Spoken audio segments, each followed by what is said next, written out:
बीते दिन मेरठ के सलावा में खेल विश्वविद्यालय का मुख्यमंत्री योगी आदित्यनाथ निरीक्षण करने के लिए आए थे। उनके उसी दौरे के दौरान चर्चा में आ गए बीजेपी के पूर्व विधायक संगीत सोम, जिनके 2 वीडियो सोशल मीडिया पर खूब वायरल हो रहे हैं। एक में वो काफिले को रोकने पर पुलिस को धमका रहे हैं, जबकि दूसरे में मुख्यमंत्री उन्हें टोक रहे हैं और कह रहे हैं कि मंत्री को आगे आने दो।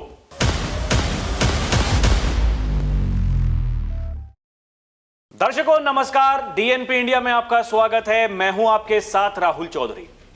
मीडिया रिपोर्ट्स की माने तो सलावा में स्थित खेल विश्वविद्यालय में गुरुवार को मुख्यमंत्री के निरीक्षण कार्यक्रम से पहले सुरक्षा व्यवस्था कड़ी कर दी गई थी, जिसके चलते सलावा चौराहे से लगभग 150 मीटर की दूरी पर बैरिकेडिंग की गई थी। जब बीजेपी के पूर्व विधायक संगीत सोम का काफिला वहां पर पहुंचा, उसी दौरान पुलिस ने रोक लिया और उनसे पीछे काफिले में शामिल गाड़ियों को आगे जाने से मना कर दिया।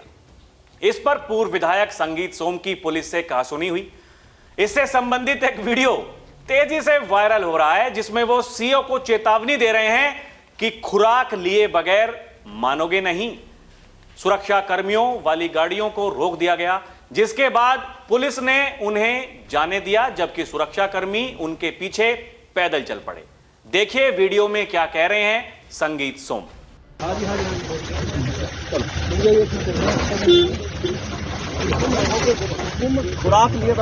जबकि विश्वविद्यालय परिसर में निरीक्षण के दौरान का एक वीडियो भी सोशल मीडिया पर वायरल हो रहा है।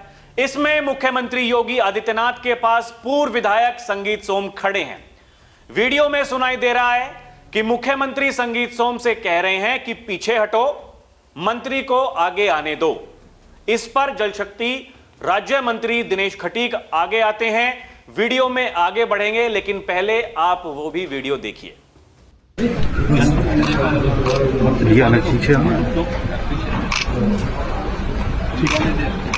दर्शकों, अब इन दोनों वीडियो पर लोगों की अलग अलग तरह की प्रतिक्रियाएं आ रही हैं। एक तरफ जो संगीत सोम के विरोधी हैं, वो ये कह रहे हैं कि संगीत सोम, जो अपने आप को बहुत बड़ा नेता मानते हैं, उनको योगी आदित्यनाथ ने बता दिया कि वो कितने बड़े नेता हैं, क्योंकि संगीत सोम और विवाद, उन दोनों का आपस में गहरा नाता है। दर्शकों, गहरे संबंध हैं। हम अक्सर ये देखते हैं कि संगीत सोम बड़ी बड़ी बातें करते हैं, भारी भारी बातें बोलते हैं, और वो ऐसी बातें बोल जाते हैं कि कभी कभी जो बीजेपी के नेता हैं वो ही ये कहते हैं कि ये उनकी व्यक्तिगत धारणा हो सकती है, उनकी व्यक्तिगत ये बातें हो सकती हैं, पार्टी का इससे कोई लेना देना है नहीं। जैसे अभी हाल ही में उन्होंने शाहरुख खान को देश का गद्दार बताया था, जिसके बाद में माहौल एकदम गर्मा गया। विपक्षी पार्टियों के नेताओं ने उन पर कटाक्ष करने शुरू किए, तो बीजेपी के नेता उनके इस बयान से बचते हुए नजर आए और वो ये कह रहे थे कि भाई साहब, हमें कुछ नहीं पता, ये संगीत सोम जाने, आप उनसे जाकर के बात कर लीजिए। जबकि एक तरफ जो संगीत सोम के समर्थक हैं, वो उनको ये कहते हैं, क्योंकि वो हिंदूवादी बातें करते हैं और अक्सर ये कहते हैं कि जो लोग इस देश के साथ में गद्दारी करते हैं, उन्हें इस देश में रहने का कोई हक नहीं है। वो चाहे वो चुनाव के दौरान हो या फिर चुनाव के बाद। हमने यह भी देखा था लोकसभा चुनाव के दौरान कैसे संजीव बालियान, जो कि अपना चुनाव हार गए थे, और संगीत सोम, वो एक दूसरे के सामने आ गए थे। क्योंकि देखिए, आरोप यह लगे कि उस समय यानी 2022 के विधानसभा चुनाव के दौरान संजीव बालियान, जो मुजफ्फरनगर से सांसद थे, केंद्र में मंत्री थे, उन्होंने संगीत सोम को चुनाव हरवा दिया। और फिर 2024 का जब लोकसभा चुनाव आया तो संगीत सोम ने संजीव बालियान को चुनाव हरवा दिया। पार्टी के 2 नेता आमने सामने खड़े हो गए, वार पलटवार हुआ और विपक्षियों ने इसका फायदा भी उठाया। लेकिन अभी दर्शकों, एक बड़ा माहौल इस बात को लेकर बन रहा है कि ये जो उत्तर प्रदेश की सरकार है, ये ठाकुरों की सरकार है। योगी आदित्यनाथ वो ठाकुरवाद करते हैं, चाहे वो कोडिन सिरप मामला हो या फिर अभी जो हमने देखा मेरठ और मुजफ्फरनगर में जो वो हत्याएं हुई थीं, उनमें जिन पर आरोप लगे वो ठाकुर बिरादरी से थे, इसलिए वहां पर बुलडोजर नहीं चला।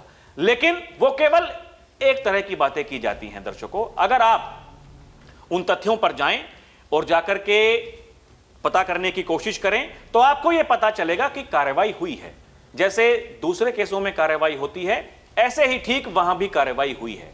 और कल से जब यह वीडियो सोशल मीडिया पर वायरल हो रहा है, वही लोग जो अभी तक ये कह रहे थे ठाकुरों की सरकार है, ठाकुरवाद चल रहा है उत्तर प्रदेश में, किसी की नहीं सुनी जाती है, अब वही लोग वो संगीत सोम के खिलाफ पता नहीं क्या क्या बोल रहे हैं। दर्शकों, ये वीडियो बनाने का मतलब यही है कि जब लोग कुछ बोलते हैं तो पहले थोड़ा सा सोच समझकर बोल लिया करें। क्योंकि योगी आदित्यनाथ ने जैसे कहा कि आप पीछे हो जाइए, मंत्री जी को आगे आने दीजिए, इसमें यही बात है कि भाई साहब मंत्री जी का काम है, मंत्री जी ओहदे में आपसे बड़े हैं और मंत्री मंत्री हैं, आप विधायक थे, वर्तमान में नहीं हैं। हां, आप मेरठ के हैं, यह बात अलग हो सकती है कि भाई साहब आपका जो समर्थक वर्ग है मेरठ में रहने वाला है, लेकिन योगी आदित्यनाथ को जो कुछ कहना था उन्होंने कह दिया। यह कहा जाता है कि संगीत सोम योगी आदित्यनाथ के काफी करीबी हैं। यह भी आरोप लगते हैं कि मुजफ्फरनगर दंगे के दौरान संगीत सोम ने कई ऐसे भड़काऊ भाषण दिए जिसके बाद में वहां पर दंगे भड़क गए, और जब यह बीजेपी की सरकार आई उत्तर प्रदेश में, योगी आदित्यनाथ मुख्यमंत्री बने, तो फिर उन्होंने वो केस उनके वापस करा दिए। देखिए, आरोप ये भी लगते हैं कि संगीत सोम वो मीट के व्यापारी हैं, वो कई ऐसी बड़ी बड़ी कंपनियां हैं जिनके वो डायरेक्टर रहे, और वही हिंदूवादी बातें करते हैं, लोगों को मूर्ख बनाते हैं। तो ये वार पलटवार, आरोप प्रत्यारोप ये चलते रहेंगे। दर्शकों, ये भी कुछ दिनों पहले की बात है। अभी जो सरधना से विधायक हैं अतुल प्रधान समाजवादी पार्टी के, उन्होंने बाकायदा बड़ी बड़ी चिट्ठी लेकर के उन पर आरोप लगाए संगीत सोम पर कि देखिए ये हिंदू अपने आप को दिखाने का ढोंग करते हैं, लेकिन ये मीट का व्यापार करते हैं, ये करते हैं, ये वो करते हैं। जबकि संगीत सोम से ये सवाल पूछा गया कि देखिए अतुल प्रधान बार बार ये कह रहे हैं, वो कह रहे हैं कि मेरा छोटा भाई है, कोई बात नहीं, कहने दीजिए। देखिए, राजनीति दर्शकों इसी का नाम है, राजनीति यही होती है, कैसे भी करके एक दूसरे को यह दिखाया जाए कि हम आपसे बड़े नेता हैं। नेता बड़ा वही होता है जिसके चेहरे पर चुनाव जीतते हैं। उत्तर प्रदेश में अगर कोई नेता है वो है योगी आदित्यनाथ, जिनके चेहरे पर लोग विधायक हों, सांसद हों, वो चुनाव जीत जाते हैं।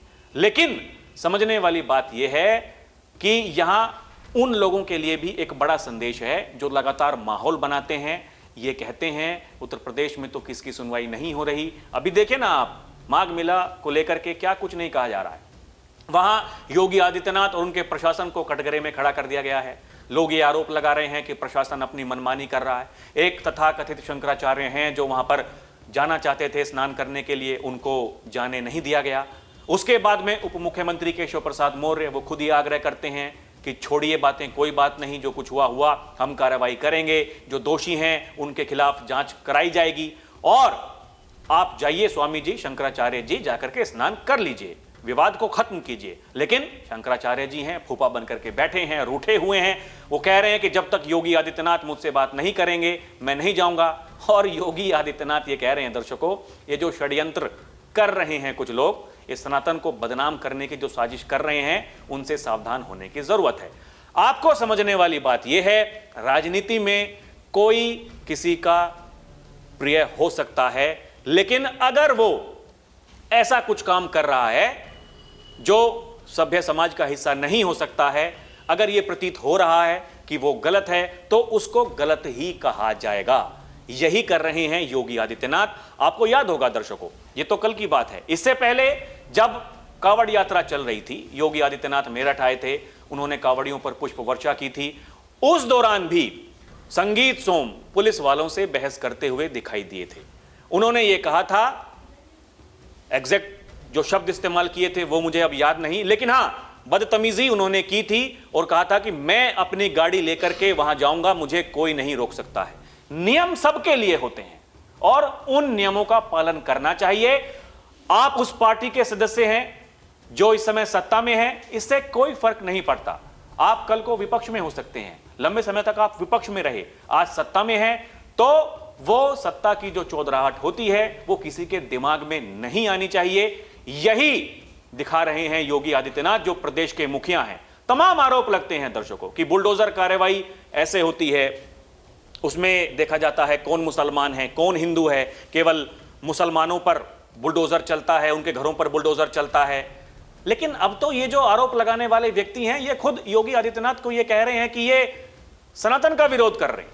वो योगी आदित्यनाथ जो ये कहते हैं कि सनातन को मानने वाले जितने भी धर्मावलंबी हैं उन्हें गर्व होना चाहिए, ये कहते हुए कि हां हम सनातनी हैं, उन योगी आदित्यनाथ पर आरोप लगाए जाते हैं कि वो हिंदू मुसलमान कर रहे हैं।